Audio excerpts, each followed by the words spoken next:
This is what would happen if we dumped all of our trash into volcanoes. Up first, lava lakes are very unstable.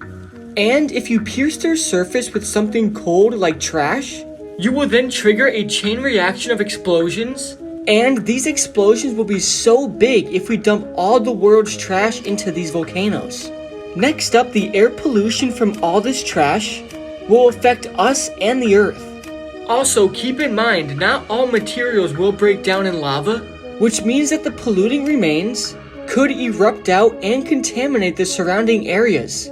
Also, dumping all of our trash into volcanoes could actually start making the earth smell bad.